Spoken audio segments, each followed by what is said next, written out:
में हमने डिस्कस करनी है अरेज। ठीक है, तो अरेज बेसिकली क्या होती हैं? जिस तरह हम वेरिएबल्स में सिर्फ एक वैल्यू स्टोर कर सकते हैं, जैसे इंट में हम एक ही नंबर स्टोर कर सकते हैं, किसी string name is equal to करके कोई एक ही नाम स्ट्रिंग सेव कर सकते हैं। ठीक है, अरेज हमें काफ़ी सारा ऑप्शन देती हैं कि काफ़ी सारी चीज़ें उसमें स्टोर की जा सकें। फॉर एग्ज़ाम्पल हम जाते हैं और मैं यहाँ पे लिखता हूँ var names is equal to, या बल्कि var marks is equal to 15, 30, 12, 17, 20। ठीक है, ये मैंने नाम मार्क्स लिख दिया। ठीक है, और अब मैं ना इसको करता हूँ print marks dot run time type. ठीक हो गया। अब मुझे देखना है कि इसकी टाइप क्या। अब जाहिर सी बात है, अगर मैं सिर्फ यहाँ पे इंट लिखता तो मैं सिर्फ 15 ही रख सकता था, मैं ज़्यादा कुछ तो नहीं रख सकता था। अब मैंने इसकी किया ना, इसको रन किया ना, तो ये मुझे दे देगा JS अरे ऑफ टाइप इंट। ठीक हो गया, ये हो गया मार्क्स। अब वार क्या चीज़ है? वार बेसिकली ये है कि एक वेरिएबल हम लिखते हैं, ठीक है, और जो डार्ट है वो खुद ब खुद ही गेस कर लेता है कि इसकी डाटा टाइप क्या होनी चाहिए। ठीक है, तो इसने इसकी डाटा टाइप जो है ना वो JS अरे इंट रख दिया। ठीक हो गया, इसने खुद ही रख दिया ना, हमने तो नहीं डिफाइन की थी कि इसको इंट रखो या JS अरे इंट रखो। अगर मैं फॉर एग्जांपल इसको JS अरे इंट रख देता हूँ ना तो तब भी चल जाएगा। अच्छा अच्छा अच्छा अच्छा अच्छा, इसको ऐसे नहीं करते, इसको हम ऐसे करेंगे। ठीक है, हम इसको लिस्ट ऑफ इंट करेंगे तो ये कह देगा JS अरे इंट। ठीक है, क्योंकि ये बिहाइंड द सीन इसको चेंज कर देता है इसमें JS अरे में, इस कीवर्ड को, लिस्ट वाले कीवर्ड को। ठीक है, तो हमने तो नहीं इसको बताया था कि इसको इसमें रखना है, लिस्ट में रखना है, तो हमने सिर्फ तो डिफाइन किया था वार।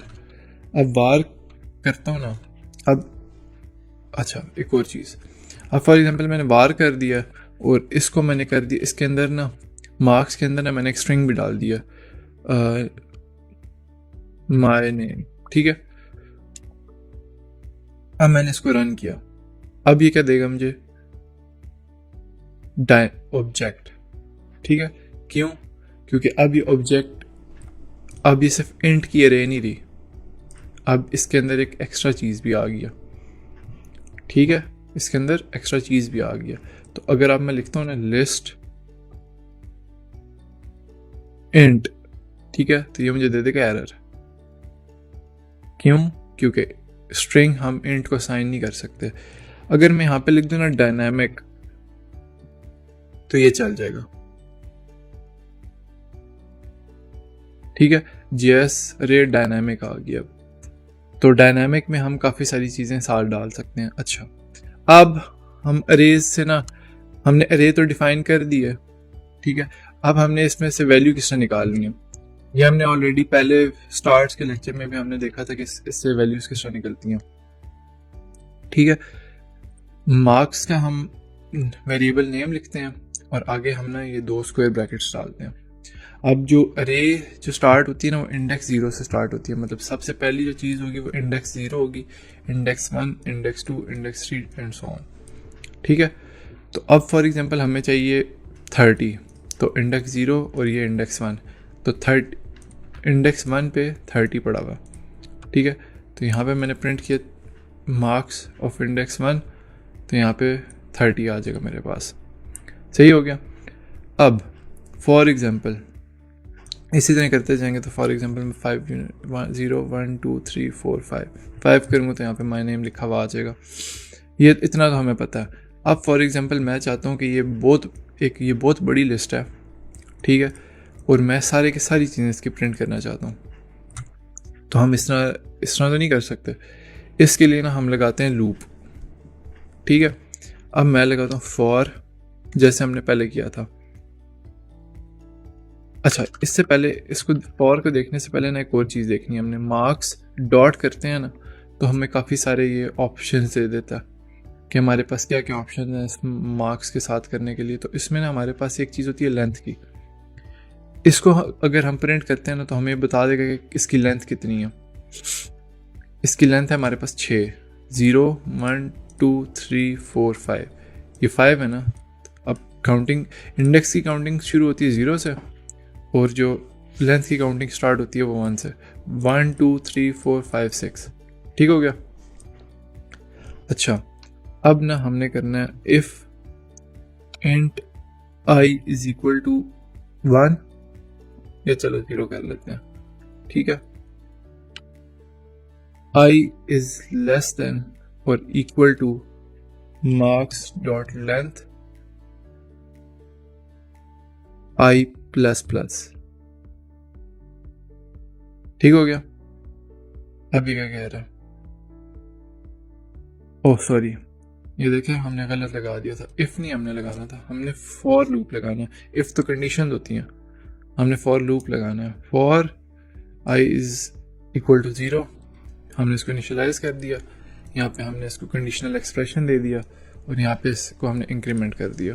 ठीक है, प्रिंट मार्क्स ऑफ आई। ठीक है, सबसे पहले आएगा, ठीक है, ये 0 पे मार्क्स ऑफ 0 प्रिंट कर देगा। फिर 2 1 करेगा, 2 3 4 5। अब जब ये आएगा ना आई इज इक्वल टू 5 पे, ठीक है, तो इसकी लेंथ जो है ना वो तो है 6। ठीक है, और इंडेक्स हमारे पास 5 आएगा तो ये हमारे पास एरर आ जाएगा। एरर क्यों आएगा? क्योंकि यहाँ पे 6 है और जब ये कंडीशन ट्रू हो जाएगी ना तो ये मार्क्स इज इक्वल टू 6 आ जाएगा। तो ये एरर दे देगा। देखते हैं हम क्यों एरर देगा। Range error, index out of range, index should be less than 6। हमारे पास इंडेक्स तो 5 थे तो यहाँ पे 6 भी आ रहा था, तो हमने इसको कर देना लेस देन, इक्वल टू हमने ख़त्म कर देना। ठीक है, अब हमारे पास जो है ना अब ये एरर नहीं आएगा। क्यों? क्योंकि हम इंडेक्स से बाहर नहीं जा रहे। तो हमने जी ये सारी की सारी जो थी ना वैल्यूज हमने लूप से प्रिंट करवा ली। हमारे पास इसको प्रिंट कराने के 2 तरीके हैं। या तो हम इस तरह लूप लगा लें, या अरेज को प्रिंट कराने के लिए एक और भी तरीका है। और एलिमेंट इन और उसका नाम मार्क्स।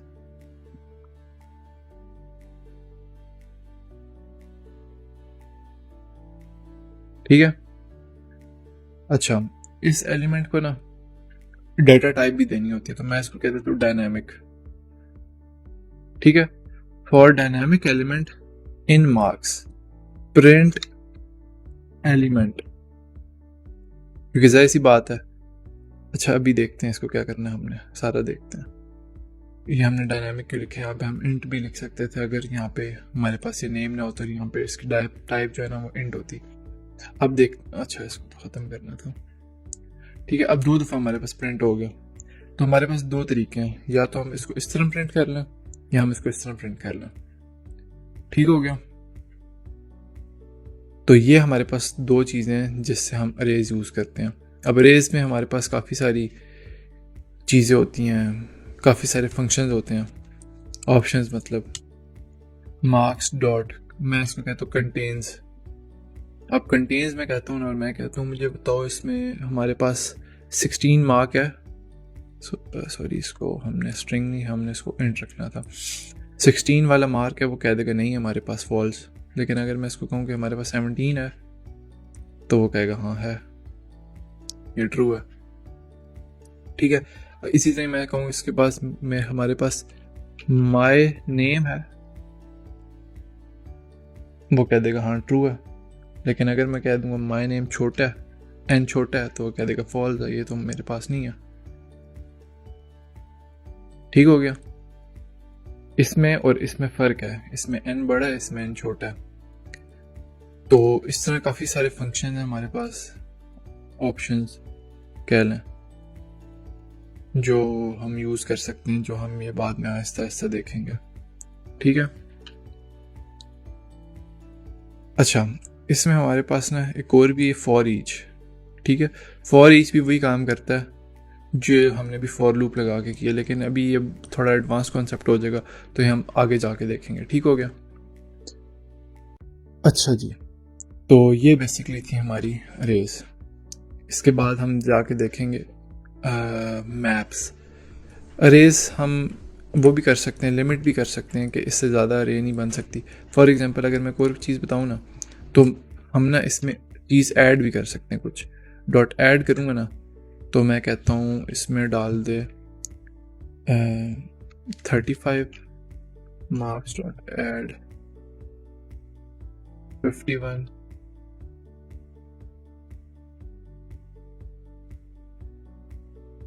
35 ठीक हो गया, ये हमने ऐड कर दिया। अब मैं फॉर एग्जांपल इसको प्रिंट करता हूँ ना, for dynamic elements in marks print elements. ठीक है, तो अब हमारे पास क्या आएगा, अब देखते हैं हमारे पास क्या आएगा। ठीक है, अब जो हमने लास्ट में ये जो ऐड किए ना एक्स्ट्रा, ये भी हमारे पास ऐड हो गया। ठीक है, ये एक चीज़ थी जो हमारे से मिस हो गई थी। तो इसमें काफ़ी सारे फंक्शन हैं, काफ़ी सारे ऑप्शन हैं जो हम अरेज के साथ कर सकते हैं। वो टाइम टू टाइम ना हम साथ साथ देखते जाएंगे कि हम क्या क्या कर सकते हैं। अगर हम अभी सारा कुछ देखने बैठ गए तो ये एक लेक्चर इतना लंबा हो जाएगा कि हम स्क्रीन्स तक और मेन फ्लटर तक तो हम पहुंच ही नहीं सकेंगे। ठीक है।